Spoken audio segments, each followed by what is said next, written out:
ایک اور سوال جی السلام علیکم، میرا نام دولت خان ہے اور میرا سوال آپ سب سے ہے، گلہ بھی ہے سوال بھی ہے کہ ہم تو بات کرتے ہیں کہ مکہ میں مدینہ منورہ میں روضہ رسول پہ گاڑی آتی ہے، بے حرمتی ہوتی ہے مقدس مقامات کی. ہم کیوں یہ بات نہیں کرتے کہ فیصل مسجد کو آپ دیکھ لیں جہاں غیر شہری لباس میں عورتیں آتی ہیں اور ادھر پکنک پوائنٹ انہوں نے بنایا ہوا ہے، اور اسی طرح بادشاہی مسجد بھی ہے. تو یہ علماء سے بھی میرا اس کے لیے آواز اٹھانے سے گزارش ہے اور میڈیا سے بھی. ٹھیک ہے، علامہ صاحب آپ جواب دینا چاہیں گے؟ احمد یوسف صاحب.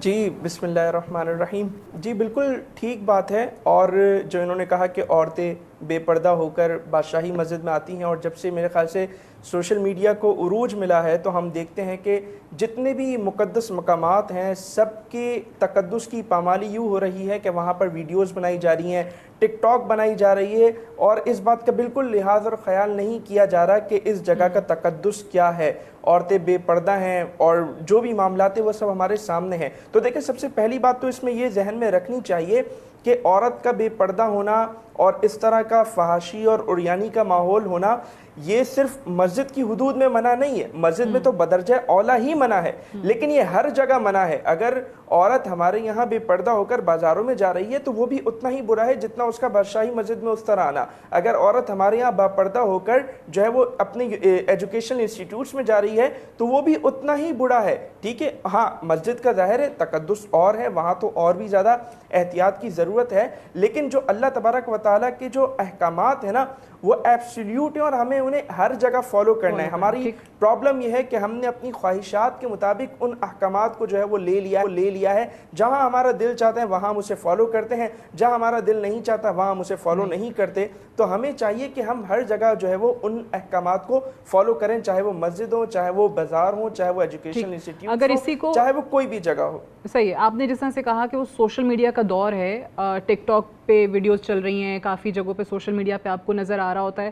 تو اس کو میں آج سے اگر کنیکٹ کرنے کی جسارت کروں کہ وہی مغربیت اور صہیونیت کا غلبہ یہاں پہ بھی کہ آپ نے اپنا مال بیچنا ہے، اپنی ویڈیو بیچنی ہے، اپنے ویوز لینے، اپنے سبسکرائبرز بڑھانے، لائکس بڑھانے تاکہ آپ پیسے زیادہ بنا سکیں، اور وہ چیز ہمیں نظر بھی آ رہی ہے. ایک آخری سوال جی.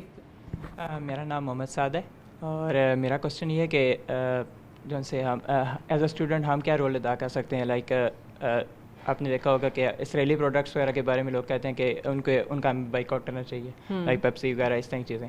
تو ایز اے اسٹوڈنٹ ہم کیا کر سکتے ہیں؟ لائک ان کا بائک آؤٹ کرنا صحیح ہے، اور اگر یہ صحیح ہے تو گورنمنٹ وغیرہ اس بارے میں کیوں کچھ نہیں کرتی ہے؟ ٹھیک ہے، یہ آخری سوال تھا ہمارا. جواب ڈاکٹر صاحب آپ سے میں لے لیتا ہوں. جی بہت سادہ سی بات ہے. سب سے پہلی بات تو یہ ہے کہ ہمیں انفرادی درجے پہ اپنے آپ کو ٹھیک کرنے کی ضرورت ہے. سب سے پہلے ہماری ساری محنت جو ہے وہ اپنے آپ کو بہتر کرنے کی پر ہونی چاہیے. ہم میں سے کون ایسا شخص موجود ہے اس معاشرے میں کہ جو دین کے جو بنیادی ترجیحات ہیں ان سے واقف نہ ہو، دین کی بنیادی ناپسندیدگیوں سے واقف نہ ہو؟ میں ہمیشہ یہ کہا کرتا ہوں کہ جتنا دین بندہ 5ویں کلاس تک حاصل کر لیتا ہے نا انسان کی بخشش اور نجات کے لیے، اتنا دین بھی بہت کافی ہوتا ہے.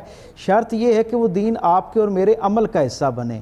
سب سے پہلے ہمیں اپنی ذاتی درجے کے اوپر رہتے ہوئے، انفرادی درجے پر رہتے ہوئے دین کے مزاج کو سمجھنا چاہیے اور اسے اپنی زندگی میں نافذ کرنا چاہیے. اور جب آپ کے اندر یہ دین کا نفاذ پختہ ہو جائے تو پھر اس کا دائرہ اثر جو ہے وہ اپنے گھرانے تک اور پھر اپنے محلے اور اپنی کمیونٹی تک لے جانا چاہیے. چند سالوں میں ہم دیکھیں گے کہ ایک خوشگوار تبدیلی جو ہے وہ ہمیں نظر آئے گی. جہاں تک اس بچے کی بات ہے کہ وہ سوال کہ ہم کیسے اس بائک آؤٹ کا حصہ بن سکتے ہیں، تو شاید ظاہری طور پر یہ بہت چھوٹا سا کنٹریبیوشن ہو، لیکن وہ لوگ جن کی اول تاخر ساری دنیا ہی معاش کے ساتھ آباد ہے اور جو یہ بڑی پختہ یقین رکھتے ہیں کہ ان کا دنیا کے اندر بہت تھوڑی تعداد میں ہونے کے باوجود غلبہ اس وجہ سے ہے کہ انہوں نے دنیا کی معیشت کو قابو کر رکھا ہے. جب آپ ان کی معیشت کو پینیز میں بھی نقصان پہنچانے کی یا کم کرنے کی کوشش کرتے ہیں تو انہیں کافی زیادہ تکلیف ہوتی ہے. اس لیے ان کا اس ظلم کا ہاتھ روکنے کا ایک بڑا ذریعہ جو ہے وہ یہ جو اپنے درجے پر بائک آؤٹ ہے ان مصنوعات کا، میں سمجھتا ہوں یہ ہو سکتے درجے پر، یعنی سوشل کمیونٹیز کے لیول پر بھی اس کو کرنا چاہیے، اس کا ابلاغ کرنا چاہیے، لوگوں کی کاؤنسلنگ کرنی چاہیے. ہمارے جو ادارے جو اس طرح کے انسٹیٹیوشنز ہیں جو اس کے اوپر نظر رکھ سکتے ہیں ان کو بھی اس بائک آؤٹ کی حوصلہ افزائی کرنی چاہیے اور لوگوں کی ایک ذہن سازی کا ذریعہ بننا چاہیے، اور میڈیا کو بھی اس کے اندر یقیناً ایک اپنا کردار جو ہے وہ ادا کرنا چاہیے.